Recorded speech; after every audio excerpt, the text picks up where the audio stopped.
Okay, today I've got Dan Feldman. You might know him on Instagram as the powerlifting dietitian. Dan, just tell the folks a little bit about yourself. Yeah, thank you, Jim, for having me on. So, yeah, like you said, obviously, my name is Dan Feldman. I am known on Instagram as Powerlifter Dietitian. Powerlifter diet. Very original name. Obviously, I'm a decent powerlifter. I put up some halfway decent numbers on the local level. Nothing, anything too crazy. Yeah. And also, obviously, per my username, I'm also a registered dietitian here in the U.S., based in the New York, New Jersey area. Also, my master's degree in human nutrition. Spend much of my time seeing patients, seeing clients one on one. Usually, weight loss, muscle gain, that kind of thing. Although occasionally I work with, general pop folks who maybe have like prediabetes or high cholesterol or stuff like that. Um, yeah, so pretty much of my life is focused around obviously dietetics, working with patients, and um, trying to be a halfway decent power lifter.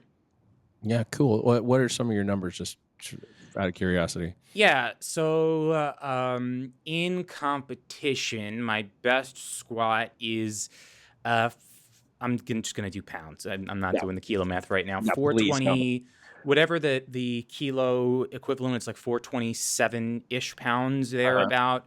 And I compete at the 165 Oh, okay. Yeah. pound class, so I'm a relatively small guy. Bench press in competition. My best bench was 319, Mhm. and then in competition, deadlift was 518.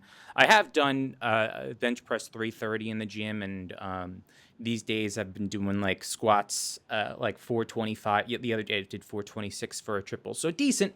Yeah. I would say, given my size, obviously not breaking any national or international records or anything like that. But I like I said, I would consider myself a decent power lifter. You're in it. You're Yeah. committed to it. You're doing it. That's the important part, right? Yeah, yeah. And I actually know I noticed from your Instagram the other day that you were also actually jacked, so that's always helpful. I I I appreciate the compliment. I try moderately. Moderately. You Yeah. you try moderately or you're moderately jacked? I am moderately jacked. Also, Th I'm 5'4", so whatever muscle I do have, there's just not that much surface area for it. So it to some extent there's a little bit of an illusion there. It But I will. just it sticks out is what you're saying. Yeah, yeah. I will take the compliment though. We have a lifter here in the gym, RJ, who is about that height, maybe. I think he might be a little bit shorter, but he is just crazy jacked. Like, Yeah, I was walking past him the other day and was like, "Dude, your shoulders are so wide, yeah, particularly compared to your waist." It's like, good lord. yeah. Most of us will never ever hit that point in our lives. We'll never be like that. It's great. Yeah, it's one of the benefits of being so short is that, like I said, the muscle that I do have, it doesn't have that much area. So it's helpful in that respect. Yeah, for sure. How did you get interested in becoming a dietitian? Yeah, so I actually originally wanted to be a professional musician. I was really into playing guitar when I was younger, classically Okay. trained. And then, kind of started to lose some interest in it. I became so obsessed with it, it became like work. So then, freshman year at college, I wasn't really sure what I wanted to do. Happened to take a basic nutrition class, really enjoyed it. I Mm. also have my own history of disordered eating, which I can get into if you want. But there was, and actually my senior year of high school, I started to get into lifting a little bit, like just basic tricep dips, pull ups, that kind of thing. Uh-huh. Really like this nutrition stuff. Spoke to my academic advisor. She said you could do dietetics and become a dietitian. I didn't know what that meant, but it sounded very official. So I thought, Mhm. sure, I'll do that. And then I just kind of kept doing the schooling and continued to be pretty interested in lifting and body composition. So it kind of seemed like it made sense. Also, it's a lot easier to make a good living being a dietitian, being a healthcare practitioner, than being a professional musician. There's a lot of kind of luck that involves in being a professional musician. So yeah, that kind of brought me to wanting to really focus on nutrition. Um, and that kind of, really started the ball rolling. I think what I've observed about professional musicians is that it's often easy for them to find a work. It's hard to find money. Right. Right. It's hard to Yeah. get paid enough to make the juice worth the squeeze. Yeah, yeah, that's from my understanding. I mean, again, this was going back like 13 years ago when I was like obsessed with playing guitar and yeah, at that point it just seemed like the smarter decision to, at least just for me personally, to keep music as more like a hobby. Also, like I said, music, it became, I was so obsessed with it, playing like 6, 7 hours a day of Mm, guitar at one point, that it eventually just kind of felt like work, you know? yeah. Yeah. Yeah, I can totally understand that. Yeah. Who in our fitness industry who deals with uh, diet do you find inspiring? Um, I mean, a lot of folks these days, I really, really like the folks at Monthly Applications in Strength Sports. So that's Mass. So Eric Uh, Truxler, Eric Helms, Lauren Colenso Semple, and Mike Zerdos. And then as well as Greg Knuckles over at Stronger by Science. He used to be at mhm. Mass as well. Those folks I've really been following for a long time, since the Monthly Applications in Strength Sports Nutrition or Nutrition and Training Research Review came out back in like 2017. Yeah. You know, they always put out fantastic stuff, very much evidence-based content, and kind of reading their stuff really got me into like actually wanting to read nutrition studies and really trying to be relatively evidence-based. Kind of that, along with my master's program, which really focused on nutrition research. So those folks in particular, you know, I really, really found interesting. You know, in my early days of just watching like YouTube fitness, like back in my early days, like my freshman, sophomore year of college, when I was first really getting into nutrition and lifting. Uh, I mean, you had OG Elliot Hulse, you know, yeah. back in the day, who, and then In the obviously, before time. right. I don't follow him these days, but back in Yeah. like 2007, 2008, as well as Omar Isuf, you know, Yeah. back in the day, is also one of the original YouTubers. And I mean, for the last decade, Jeff Nippert has generally been putting out really good content. So those Right. folks, and like I said, the folks at Mass, or Monthly Application Strength Sports, Stronger by Science, 3DMJ, um, you know, the nutrition and muscle pyramid books by Eric Helms and Andrea Valdez, and you know, that you know, and Andy Morgan, that group of folks. So really, I've kind of drawn inspiration from various people in the fitness industry who I've kind of grown to trust, you know, over time, and have kind of helped shape my thinking around like interpreting science, you know, and interpreting Yeah. nutrition-based science, that kind of thing. Yeah, some of those folks are definitely friends of ours here. Yeah, Eric Helms, Omar, 3DMJ folks. yeah, Definitely dealt with them off and on for years. yeah, Eric Helms is one of the nicest people on earth. yeah, He's like he's like so nice that you're almost uncomfortable because you don't because you feel like you don't measure up to how nice he is. yeah. I mean, I haven't had that many interactions with him, but I've never heard anyone say anything negative about him. Yeah. The only people I've heard say negative things about him, not going to name names, are like people in the fitness industry who are like universally like not well liked. Yeah, Yeah, yeah, and you know, you're talking about a real like one side of a dichotomy. It's like very science based people, very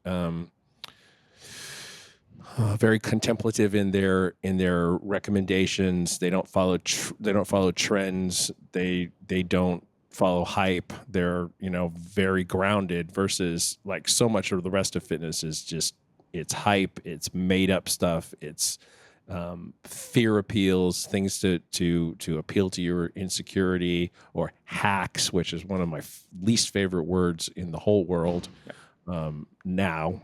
yep, And you're obviously you're falling on the side that we're more comfortable with. sure, For sure. I don't know the last time I actually had an interaction with one of the folks on the other side, but it is, it's all kind of calculated to sell something, either sell a person or sell a product or some group of products or or whatever, and the product stuff, if they don't own it themselves, their loyalties and allegiances change with whoever's paying them, and that part of the industry I just find really depressing, honestly. Agreed. I mean, it's, a lot of the basics around nutrition and training and, 90% of what gets you your results is the boring, not so sexy stuff that we all kind of already know, basic training principles, basic nutrition principles, and that other like little bit of optimization is what a lot of folks in the fitness industry really try to, whether it be fear mongering that this food is terrible for you, or you have to eat this food, or you have to do this kind of fasting, or certain supplements, or products or what have you, that sound really cutting edge and groundbreaking, but really don't do much. That's really where the profit is, right? Right. So that's, a lot of where that comes from. And, I don't think it's really going anywhere. I think it's just the nature of, the fact that, people generally aren't going to buy products based on kind of like the basic stuff that we all already know. They want to hear something cutting edge and new and novel and hacky and what have you. Right, for sure. Obviously, you're a power lifter. You work with power lifters as well? Yeah. To some extent, I've got, a handful of power lifters who work with me just, as someone who is not only a dietitian but also power lifts. A lot of people find like they want to see a dietitian who has some experience with that, because for dietitians who might not be so much into like the powerlifting scene or whatnot, they might just not have that same hands-on experience. So I work with a handful of powerlifters for sure. What do you find is different about them? Is there a personality thing, or is it the demands that they put on their body from, lifting heavier weights than most folks, or Yeah, I mean, I think there's obviously going to be a larger emphasis on recovery, but also just the goals are different. You know what I mean? For general population folks, and also keep in mind, I'm seeing pretty much exclusively people in the United States, and mostly people who are seeing me through their health insurance. I actually bill, patients' health insurance. So a lot of general population folks are, folks who are just your typical American who maybe have 20, 30, 40, sometimes 100, 200 pounds to lose and have high cholesterol, high blood pressure, or things like that, where the goal is more so long-term weight loss and health. Whereas for powerlifters, obviously, competitive powerlifters may not be as focused on their health per se, for better or for worse, and the goals might be more so specifically for performance or for for competition, wanting to have a higher dot score, wanting to perform well in national or international level competition. So just the end goal oftentimes is much different. There. So obviously it might just be a different set of priorities to some extent compared to someone who's just like a general population person who just wants to be overall healthier. right? In terms of your recommendations for them, what is like a performance nutrition set of recommendations versus weight loss versus, and for some people, weight gain? Like, what are the differences across that spectrum? Right. So for someone who is a powerlifter and is strictly focused on powerlifting performance, best dot score, wanting to compete at a high level, and they don't actually care that much about health per se. And this isn't to say that health doesn't matter, because obviously you can't be a good powerlifter if you're dead from heart disease. Right. But Exactly. just in a vacuum, if you're just focused on powerlifting as the main outcome, generally speaking, the main kind of things to prioritize. And again, obviously, in reality, you have to have some focus on health just so you can like live a long time. But apart from that, in no particular order, really four things. One, fueling sessions so you perform your best at each session. I know that sounds kind of obvious, but just overall, enough calories and protein and carbohydrates. There may be some potential fueling considerations around training sessions, basically to make sure that in training sessions you're energized and ready to go and train effectively while not feeling super bloated in your training session due to eating something high fat or fiber right before, or having to use the bathroom excessively, or just being really tired. So fueling sessions to perform your best. Mhm. And again, no particular order. Recovery after and between sessions. So, again, that's really having enough calories and enough protein, as well as enough carbohydrate to avoid, muscle glycogen depletion during sessions. So, recovery between sessions, um, gaining or maintaining muscle mass. Since, as I'm sure most people listening to this know, tr- being strong ultimately comes down to, generally speaking, your proficiency with each lift, having the kind of coordination and efficiency to use your muscles as efficiently as possible, but also just having as much muscle as possible, since more muscle generally can push more weight. So gaining muscle, nutrition obviously plays a big role in that, or maintaining it if you're in a deficit. So that's 3. Then 4, maintaining a body fat percentage so that a lifter can be in a relatively competitive weight class.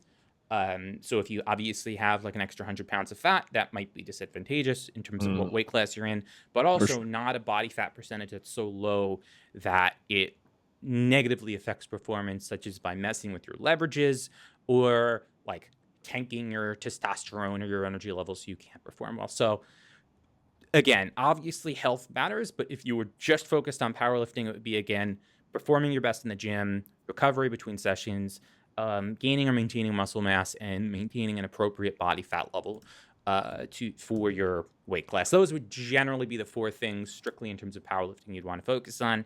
Obviously, if we wanted to kind of talk about more broadly general health, there's a lot that goes into that, but those would be the main things strictly for powerlifters. What do you think, like a good body fat range would be for a competitive powerlifter? Yeah, that's a good question. I'm not expecting you to have a definitive answer, but just give Yeah, like what your opinion might be. um, I would say and this is really just, this is really kind of ballpark, may or may not be, totally accurate. I think it depends. Um, Maybe 10 to 15%, or maybe 10 to 20% for Mhm. men. Um, Whereas, although actually for um, men that are more heavier and like higher weight classes, higher body fats might be a little bit a little bit better. Just from the little amount of research that I could find, which was very little. Yeah, 10 to 15% for lower weight classes, and then for male lifters like above 240 pounds.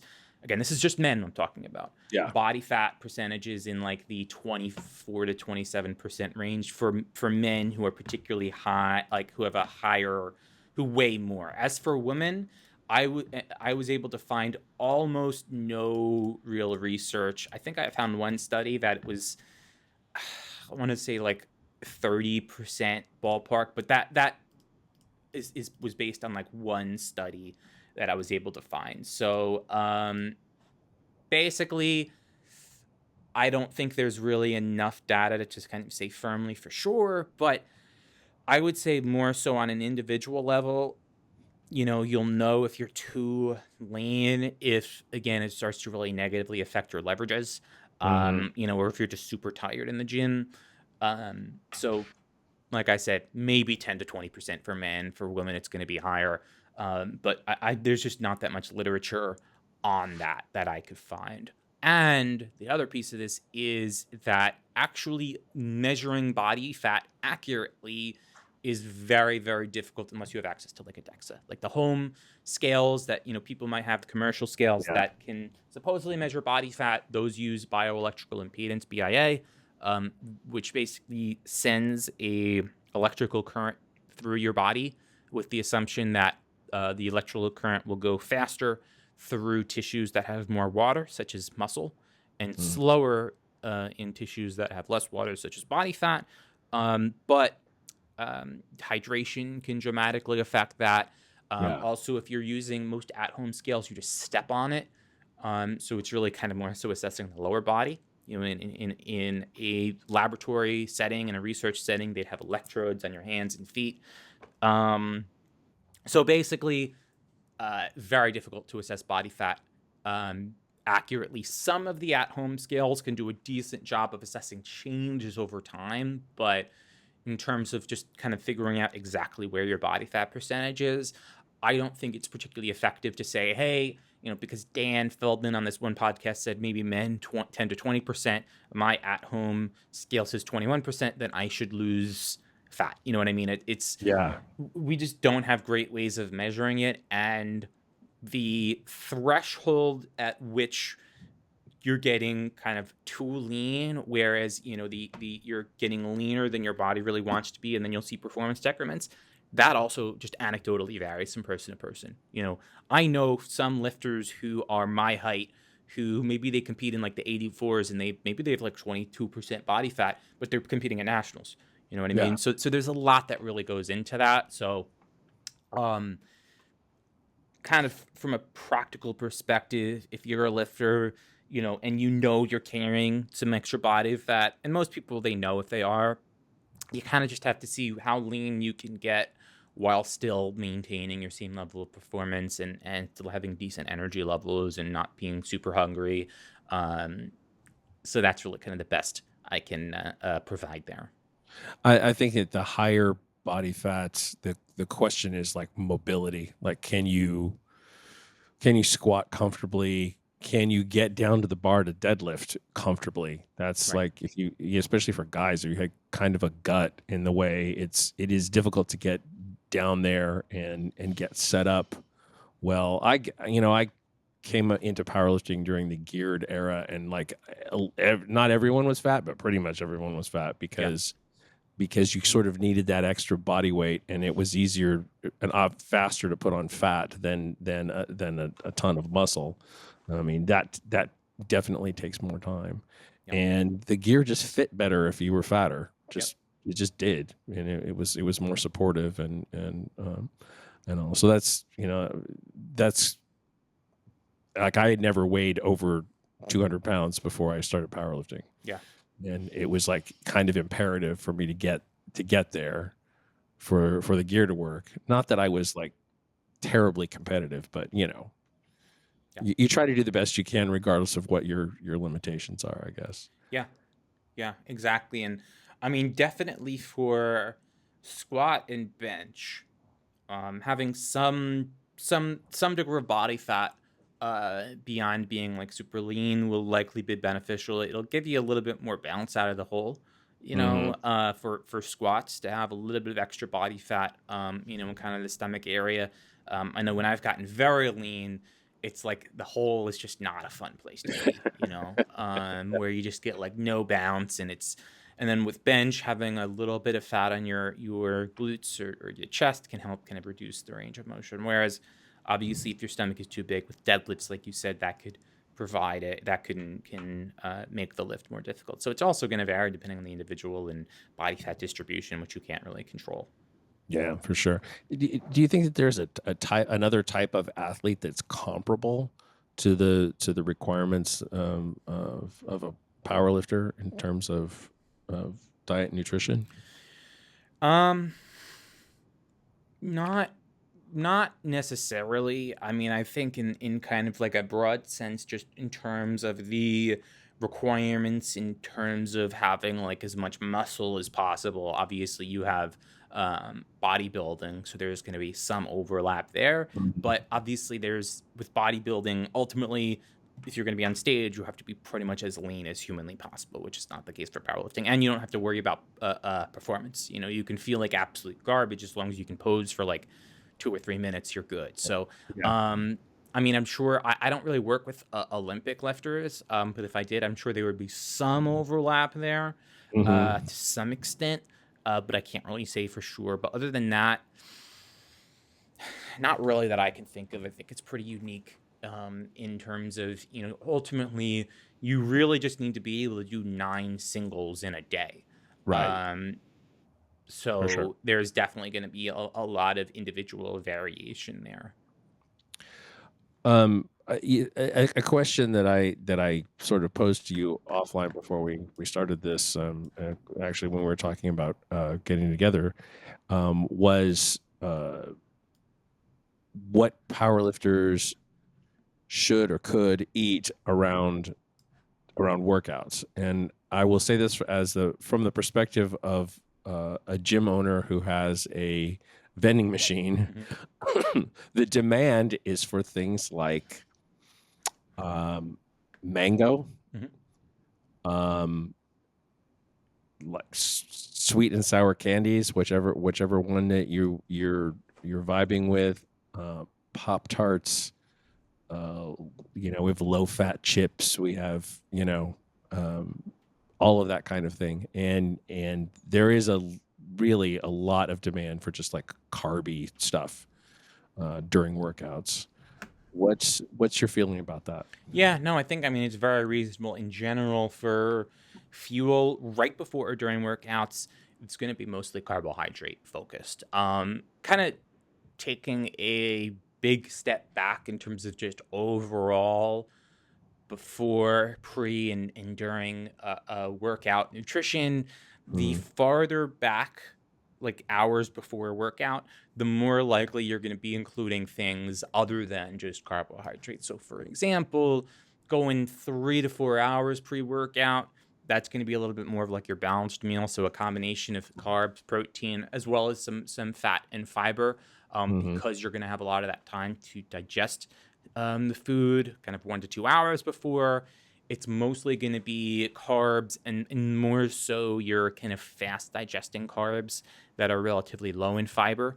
So that could be your gummy candies, your sweet candies, your lower fiber fruit like mango or banana, and maybe some protein as well, 1 to 2 hours before, just to help with satiation. And then it's really, within an hour of your workout, if you're eating something, it's going to be those fast digesting carbs with really pretty much no fiber in them. So it could be dried fruit. That could be like your sweet or sour candies that are naturally fat-free, like your Twizzlers, your gummy bears, your Sour Patch Kids, stuff like that. Or if you wanted to do, potentially like rice cakes, or like I said earlier, like a banana, or like white bread, you could do that as well. And then during your workouts, if you are going to have intra-workout fuel, it would be pretty much just carbohydrates, and very much carbohydrates that are pretty low volume, fruit snacks, or like I said, some of those gummy candies, or potentially like maybe more so before, like pretzels. Now, that doesn't mean that it's necessary to have intra-workout or carbs during your workout, or right before. It would depend on, depending on various contexts in terms of like what you ate in the hours before your workout. If you're going in fasted, then having some intra-workout or having some carbs right before you train might be beneficial, as well as if you are training with higher volumes. So sets with more reps. If you're doing like sets of 15, then you might want to more so have those intra-workout carbohydrates, rather than if you're doing like singles or doubles.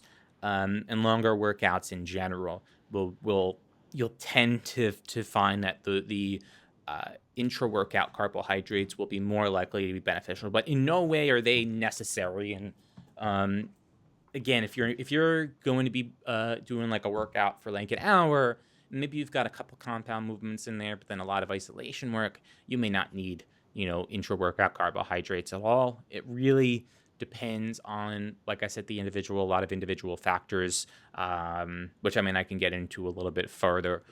In general, it sounds like the stuff that you have stocked in the vending machine makes sense. Mostly carbohydrate-based stuff, pretty much. Yeah. How do you feel about sports drinks like Gatorade or Yeah, I think.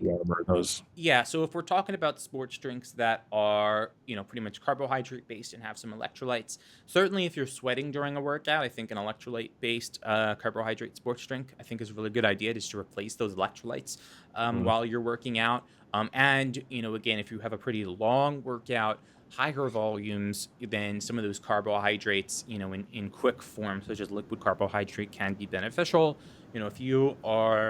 If you, on the other hand, have a little bit of a shorter workout, and maybe you're doing more so singles and doubles, and you're not really breaking a sweat, then I think the electrolyte portion is largely unnecessary. Yeah. And, the carbohydrate portion might be unnecessary as well. Um, so again, generally speaking, as far as electrolytes go, if you're sweating, probably a good idea to have electrolytes. If you're not sweating at all, not really necessary. And like I said, as for the carbohydrates, if you aren't doing super high volume work or the workout isn't super long, that's largely unnecessary. Whereas if you are doing higher reps, more volume, longer workout, especially if maybe you didn't have a lot of carbohydrates beforehand, or if you're in a calorie deficit where you might be more likely to be partially glycogen depleted, Yeah. then having those carbohydrates right before or during your workout to maintain stable blood sugar levels so that you don't have to rely as much on muscle glycogen, would be somewhat beneficial. So I know it's kind of seems like a lot. There's a lot of context there.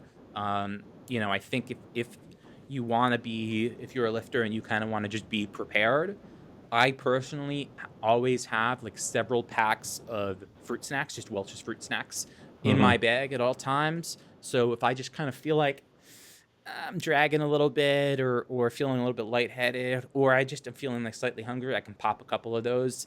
Takes up like no room in my stomach, So I think that's a better safe than sorry approach. So again, just depends on how long the workout is and the volume. I think if you're honest with yourself about how you're feeling going into a workout, you often like know you need to put you might need to put something on your stomach just because you just don't feel great Yeah. going into it, and you want to feel like you can perform your best because I mean that's the point of training is to do your best and to prepare yourself for competition for most people. Yeah. So yeah, I I've been lately losing weight and before I before I lift, I do sort of check in with myself. It's like, do I feel like I need to eat something before I go out there? Because it's been X number of hours. I know I've only had this many calories today, and am I just going to feel like crap in the middle of this, or am I going to be okay? And, Yeah. Yeah, and especially if you're in a calorie deficit and you are losing weight, you're not going to have as much carbohydrate availability just because you're not eating as much. yeah. And your, like I said, your glycogen levels, the stored carbohydrate in your muscles may be partially depleted. So that's when that pre or intra workout carbohydrate may be extra beneficial. And again, I think with a lot of this, as a lifter, you kind of have to know yourself, Yeah. and because I can kind of give these recommendations based on studies or just based on kind of overall. And like the same thing goes with what weight class or what body fat percentage is best. Again, you kind of have to feel for yourself. There are some Mhm. people, there might be some guys where like if they get below like 22% body fat, they just don't feel as good, So it's really about knowing yourself and really paying attention to your own body. Yeah. That's really important. What are your just overall feeling about food quality? We're just talking about like, you know, vending machine snack kind of stuff, but like in general, like f- over what people call over processed foods Mhm. or like highly palatable stuff versus very basic meat, potatoes, fruit, salad Mhm. kind of situation. Yeah, so and this would kind of go more to just like overall health rather than like strictly powerlifting. Yeah. Um, I mean, obviously it makes sense to have the majority of foods you consume generally not be ultra processed foods, just because the ultra processed foods oftentimes tend to be hyper palatable, so they uh, tend to make it the hyper palatable foods means it's harder to stop eating them. Mhm. They're very sweet and very calorically dense, and then that can lead to overconsumption. And oftentimes, ultra processed foods are also lower in nutrient density, whereas having a lot of your nutrition consist of foods that are less processed and more nutrient dense. So your fruits and your vegetables, proteins, especially leaner proteins. So like your chicken and turkey that's not breaded or fried, taking some of the skin off, beef or pork where it's like a lower fat version, low fat dairy, eggs and egg whites, as well as getting a good amount of grains so you have a sufficient amount of carbs, especially whole grains, all of this basic stuff, having fats that are more so from plants, just from a general health perspective is good. Now, I don't think it's necessarily the processing, because a lot of people just think, oh, food is processed, that means it's bad, which Right. is not necessarily the case, nor is it necessarily the case that if a food has a lot of ingredients, that it's necessarily bad for you. It's just that the foods that oftentimes are less processed are oftentimes the foods that are also less calorie dense. So fewer calories per gram, which majority of Americans who probably could lose weight and improve their health, it's beneficial for. For that reason, foods that are a little bit lower, less processed, tend to be a little bit better. But again, it really comes down to ensuring that your diet ensures that you consume an appropriate amount of calories for your goals. So if you are trying to lose weight, then that would be lower calories. Or if you're someone who's trying to maintain a relative state of leanness and you tend to struggle with your weight, then paying attention to the calorie density of your food. So foods that have fewer calories per gram, and that's going to generally be foods that tend to be lower processed, like your fruits and your vegetables, especially, as well as having a diet that allows for an appropriate amount of protein, carbs, and fats, and is just relatively dense in vitamins and minerals. So again, it's not that the ultra processing is the cause of why a diet might be lower quality, but it's just that the ultra processed foods tend to be lower in vitamins and minerals and tend to be a lot easier to overeat. And again, that's relevant to powerlifters in terms of like wanting to be relatively healthy so you're around for a long time, so Yeah. you can lift for many years and be disease free for many years. So that's kind of what I would say. And something I've said many times is that, boring nutritional advice is usually correct nutritional advice. So if much of your diet, consists of, like I said, low fat proteins, like I mentioned, relatively low saturated fat, getting more of your fats from plant-based foods, having a decent amount of your starches be whole grain, tons of fruits and vegetables, limiting fried foods, limiting sweets, basic stuff, you know, um, that's really kind of what's most important in terms of general health. So I don't know if that answered your question or not. I know it does. It does exactly. Do you use? I'm asking everyone this question. Do you use tracking apps with your clients? I do. I do. I mean, I would say about half my clients track their calories and macronutrients. I don't force my clients to track per se because I Hmm. also, like I said, I do work with the general population, and Right. while, to be honest, in a perfect world, if everyone I saw was like a robot and they could just follow all directions, I would probably tell everyone to track their nutrition. However, Hmm. not everyone is able or willing to do that. Not everyone is technologically savvy. Not everyone has the mental capacity to do that. So I also kind of have to work within the bounds of what people can realistically do. But I do, for my clients who are willing to do it, I do encourage it. Especially the app that I use, it's MacroFactor. I'm sure you're familiar with it. Actually Yeah. makes it pretty easy to track. They have like a picture function now where you can actually take a picture, give a description. Literally used it last night. I went out pretty late, had a burger and fries and some vodka Diet Cokes. Not the healthiest thing in the world, but I was able to take a picture, describe it, and I got it tracked. So I do generally encourage tracking, but it's not right for everyone. Yeah, I understand. And really, the sort of two things in my mind about tracking apps. One of them is ease of use, and the other one is the accuracy of their database. Yeah. Yeah. And I bitch about this all the time, but so much of what's in their database is prepackaged stuff that already has all the nutrients, and macros and everything listed there, and they're just someone just keyed them all in, and or shot him with the camera or whatever, and isn't necessarily accurate to like home prepared foods. Right. And with home prepared foods, either like sometimes you can take the picture and let the AI try to figure out what's there, and sometimes it's accurate. And then sometimes it's inaccurate, and you have to like try to break down each component of it, um, and that can be frustrating. This is a personal frustration of mine. I'm kind of like doing a tour of the apps. I use MacroFactor for quite a while in the past, and I'm sort of doing a tour of other apps right now, and none of them really makes me happy. Yeah. It's been a couple of years since I used MacroFactor. I need to go back and try it again. But, Yeah. Yeah, the for MacroFactor in particular, the AI it's very recently, like it's pretty new in terms of what it has now. So if you haven't used it in a couple of years, I would consider going back to it. Obviously, taking a picture of a food is not going to be as accurate as actually weighing each ingredient. That's just kind of the right. way it is.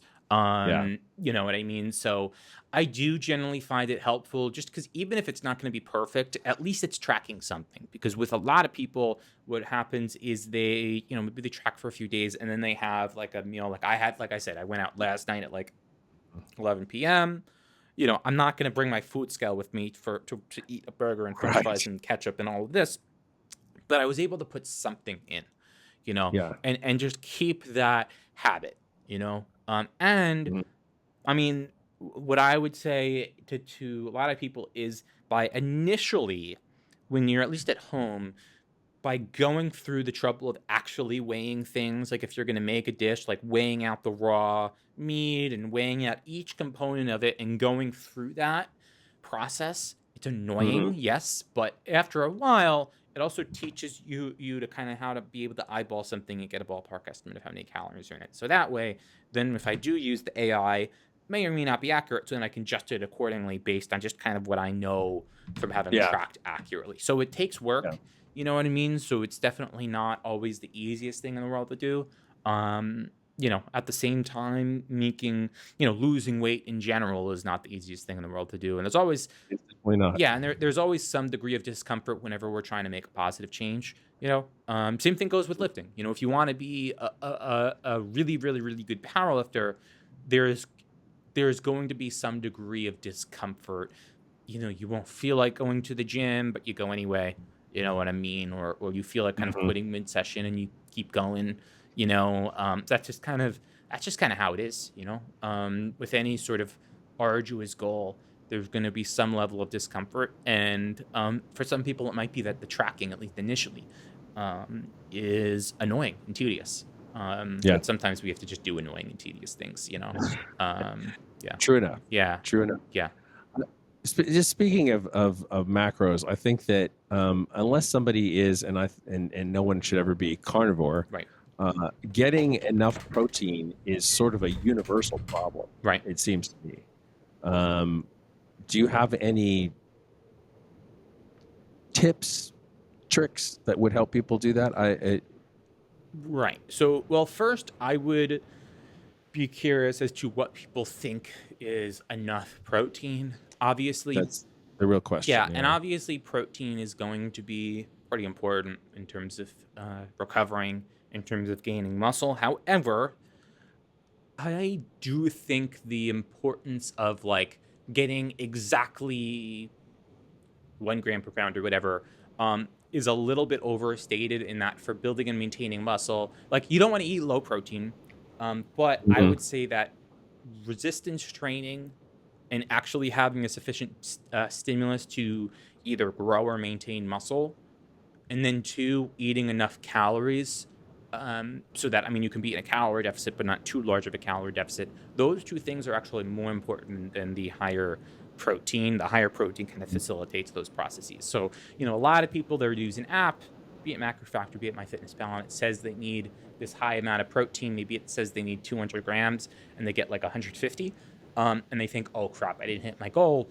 Whereas the actual difference might be not huge. So I think first off, it's just understanding the relative importance of protein and it's getting exactly like the perfect amount. And it also depends on your level of competitiveness. Like if you are a world-class powerlifter, yeah, maybe really emphasizing getting a little bit more protein will be important. Whereas if you're just a recreational gym goer or just kind of like a powerlifter trying to make some gradual progress, the difference between like 150 and 200 might be minuscule. So that's the first thing, in terms of how much. I mean, there's a lot of different recommendations out there. I think 0.7 grams to 1 gram per pound. Um, Generally speaking, would be kind of like the optimal amount, unless someone is significantly overweight, then it's going to overestimate your protein targets. So, I would say 0.7 to 1 gram per centimeter in height. Um, Wow. Okay. would be better if you've got a significant amount of body fat. That's just ballpark, you know. Yeah. So, and I think for a lot of people, actually that 0.7 is just fine. So, 0.7 gram per pound if you're relatively lean, or 0.7 gram per centimeter in height. I think you're not gonna get that much more benefit than that amount, unless, I mean, if you're a bodybuilder and you're like 9% body fat, I would try going a bit higher. Yeah. So that, all of that is to say, like, I don't think people need to stress about every single gram of protein. Uh-huh. And even the recommendations I just provided are a little bit off the cuff. There's also just one last thing I'll sometimes use, and this is also for folks who are not who have extra body fat. I'll use something called the Hamwe equation. So 100. It's used in the clinical setting for ideal body weight. I don't recommend using it for ideal body weight for powerlifters, because it'll tell all powerlifters they need to lose weight. But for women, 100 pounds for the first 5 feet in height, and then 5 pounds for each additional foot, for each additional inch in height. And then for men, 106 pounds for the first 5 feet in height, and then 6 more pounds for each additional inch in height. I don't recommend actually using it for ideal body weight. It would tell me I'd have to lose like 40 pounds. But I would say you could also use that as a number of grams of protein. So Okay. that as I would say, use that as kind of like a lower estimate. So if you have a woman who is 5'6", so 100 for the first 5 feet in height, and then 5 for each additional inch, so that would be 130 grams of protein, right? Okay. If that math makes sense. Or for me, I'm 5'4", so that would be 106, and then 6 for each additional inch in height. That would be 130, I think, if I did that math right. Right. So those are a couple off the cuff ways that you could kind of see, or sometimes I'll use that equation as the lower boundary, and then centimeters in height as the upper boundary. So those are just, again, just kind of the general idea is that you don't have to obsess as much over protein as you think you do. But to get back to your original question as to how to kind of make sure you're getting enough protein, this is one of the few instances where supplements are actually extremely beneficial, specifically protein supplements. I mean, quite frankly, if you don't have like some kind of dairy or whey intolerance, I would just say get a big, for it to be as cost effective as possible. As long as you can eat dairy, get a big 5-pound thing of whey, $70 on Amazon. Have 2 scoops a day with low fat milk or skim milk, which is going to be pretty cheap. That's going to get you like 70 grams for right there. And then if you just eat food that's like relatively dense in protein, your chicken, your turkey, preferably without the skin, lean, low fat cuts of beef and pork, fish that's not breaded or fried, eggs, especially egg whites, low fat dairy, you're going to do just fine. And then obviously, if someone is vegan, they can do like a vegan protein powder as well. Or if someone doesn't eat dairy, they could do, like I said, pea and rice-based protein, or there's a lot of different protein powders out there, depending on taste. Some people are pickier. Like I can just down, like a protein shake without even thinking about it. Some people, if they're more delicate palates, they might want to do like pre-made protein shakes like Fairlife, or potentially protein bars. Or again, if all else fails, to try and get a lot of protein from your diet, egg whites, low fat, fat-free dairy, stuff like that. But like I said, I think this is where the supplements, one of the only areas where supplementation is actually very, very helpful, just from a practicality standpoint and a cost standpoint. Yeah, I think that it's almost impossible to get to the, even sort of the minimum recommendations without extra if you're really paying attention to it. Yeah. And a couple of other like possible calculations I've heard, as one of them in particular is making the doing the calculation at 0.7 or 0.8 or whatever on your target body weight, Yeah. as opposed to current body weight. You could do, That I mean, you could do that too. My guess is that if you were to actually do all these different equations out, it would probably be pretty similar. pretty close to each So other. like, Yeah. regardless of the one you use, like, I don't think it's going to make that huge of a difference. You can, Yeah. and again, because protein, like I said, it's important, but I do think it's a little bit overstated in terms of like how important it is to get like the optimal amount of protein, versus like if you just make sure you're training hard and training for progressive overload and eating enough, in the grand scheme of things, is it really going to make that much of a difference? I don't think so. Yeah, I think that's common sense advice. I think that a lot of people get just overhyped on you need 200 grams of protein a day or whatever, and it's like it's hard to do that. It's like it's hard to get the right mix of macros in normal food, Yeah. even to get there. Yeah. Kind of a final question that I've also been asking everyone about, and that is GLP-1 agonists. Mhm. What's your feeling about them? What and then if you're working with anyone who is on one, like what approaches have you taken with them? Because I think that what I see is that there are like some medical based systems where people are handheld through the nutrition part of it, and they learn healthy habits or whatever. And then there are other situations where people are just handed the prescription and it's like, go. And, just, you're not going to feel like eating as much. So you're going to lose weight, and it doesn't matter what you eat. Yeah. So, I mean, this is obviously a very I could talk for an hour about this. I'm sure. Yeah. Yeah. So a couple things, and I'm just going to talk about United States in particular. These medications are strictly, at least as far as I know, approved for management of type 2 diabetes and obesity. Those are the two. And they are drugs. They're medical drugs. So people should really only be using them if they have one of those two medical conditions. Obesity is a medical condition with a diagnosis, and with the prescription from a reputable healthcare provider to treat one of those two conditions. A lot of people, it's not currently approved to be used for aesthetics, like if someone just wants to get a six pack, or a woman just wants to be able to fit in like a bikini or whatever. Like, that's not what they were studied for. Okay, so that's really the big thing.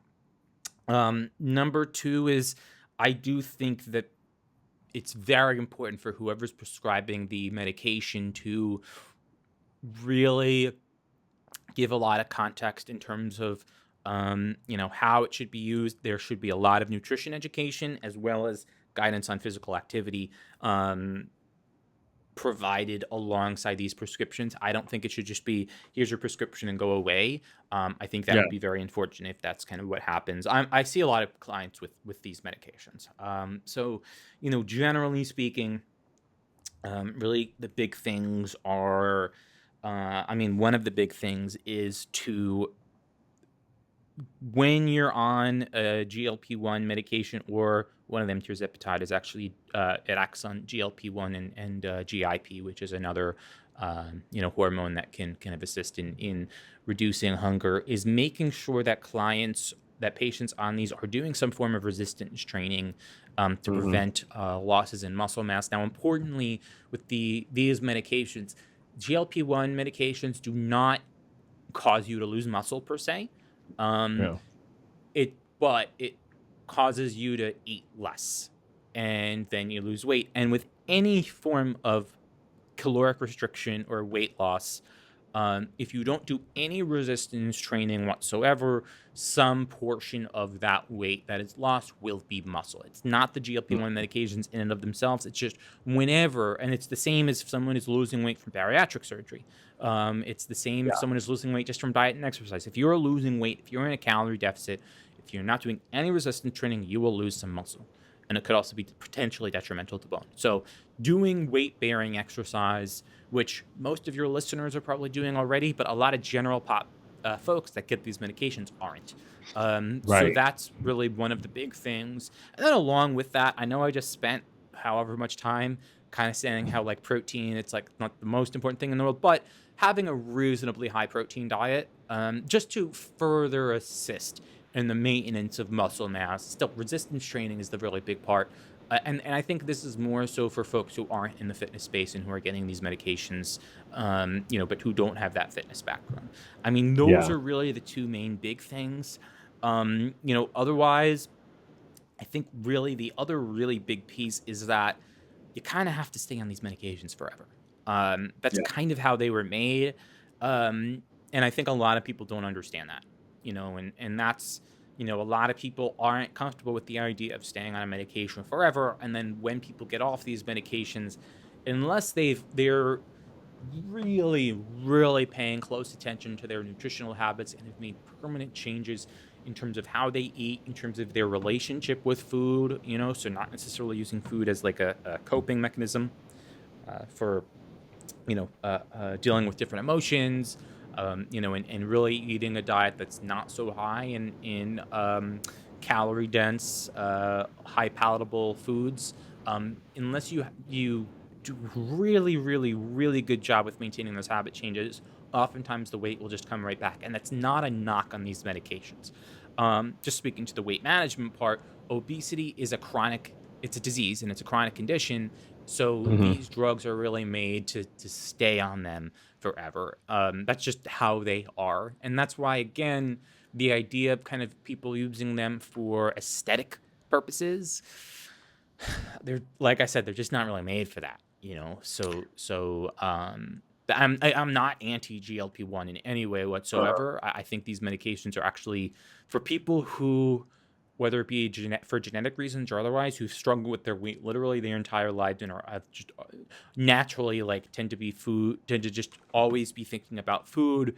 These medications can be literally life saving and life changing, but you need that context. And I think working with a provider who can prescribe it and who can really give this detailed and ongoing kind of education and accountability, as well as working with a registered dietitian who can also provide that ongoing accountability, hugely important. Yeah, I think that for some people, it's either you're going to go on insulin for the rest of your life, or you're going to take a GLP-1 Yeah. agonist for the rest of your life. That's kind of like, and I don't know why one of those sounds worse than the other, right? I mean, the people are generally going to be healthier if they've lost weight and can maintain weight loss on a GLP-1 agonist than trying to chase a normal blood sugar level on insulin. Right. And I mean, taking insulin, that would be more so strictly for people with diabetes. Yeah. Whereas the GLP-1 medications, can be very beneficial for people with diabetes, but also they have that weight loss component. And I mean, the GLP-1, rather than just giving someone insulin exogenously that will kind of transiently reduce their blood sugar, the GLP-1 actually improves insulin sensitivity so that the Mhm. insulin that you have or in your body currently works better, Oh, okay. which is really, really important. It enhances the ability of your body to respond to insulin appropriately, because insulin, as most of your audience may know, insulin's main job is to lower blood sugar. It does that by enabling your cells, particularly like your muscle and fat cells, to essentially suck up blood sugar from the bloodstream.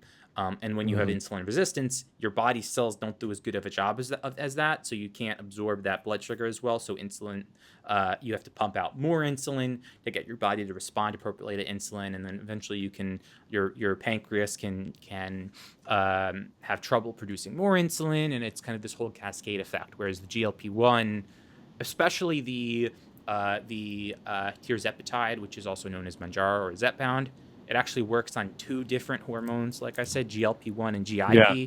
Those both work together to really enhance your pancreas's ability to secrete insulin, and it improves your cell's ability to respond to that insulin appropriately. So, again, I'm not really a diabetes specialist, so I can't kind of say too much on that. But again, and then also the GLP-1 medications really do a great job at reducing appetite, both by physically reducing the rate of gastric emptying, so food stays in your stomach longer, so you're not as hungry, and the medications really have some interesting effects in the brain by potentially reducing the feeling of like food reward that we get, so like the kind of the dopamine response from food. So there's definitely a lot of differences there. And again, that's why anyone considering taking any kind of medication like this, they should definitely talk to a relevant healthcare practitioner. And again, the idea of people who don't have diabetes and don't have obesity, just kind of taking these, especially the compounded versions that you can kind of find in like somewhat sketchy Everywhere. online markets. Yeah, those also haven't really been studied. And those may carry some more risks because they might not they might not be using the same compounds as like Wegovy or Ozempic, which is semaglutide, or Manjaro, which is tirzepatide. They might use these other drugs that act on similar receptors but aren't necessarily as effective, or they might have other side effects, or have more potent side effects than what we know as Ozempic or Wegovy, even though they act on similar receptors. So there's kind of a lot of caution that has to be had there. Well, that totally makes sense. A lot of good information, Dan. Thank you very much for making the time to come on. Promote away anything that you want to promote. Yeah. So I have actually my friend Melissa and I. Melissa is also a powerlifter and registered dietitian. We actually recently released a course, a nutrition for powerlifters course, where it goes through in quite a bit of detail, really what competitive or recreational powerlifters or coaches should know in terms of nutrition. It's got 10 videos that go into a lot of detail, and they're actually pretty funny videos. They're very engaging. Nutritionforpowerlifters.com/store. Nutritionforpowerlifters.com/store is where you can find that. Also at my Instagram at Powerlifter Dietitian. Dietitian spelled with 2 T's. That's where I post much of my content, and then the link in my bio there, you'll also see a link to check out that course. Really jam-packed with a lot of value. That's my little spiel. Awesome. I am at the Jim McDonald. All of the social media. The show is 50% facts, where percent is a word and 50 is just numbers. 50% facts is a Spreaker podcast in association with iHeartMedia on the Obscure Celebrity Network. And I'll talk to you next week. Thanks a lot, Dan. Thank you.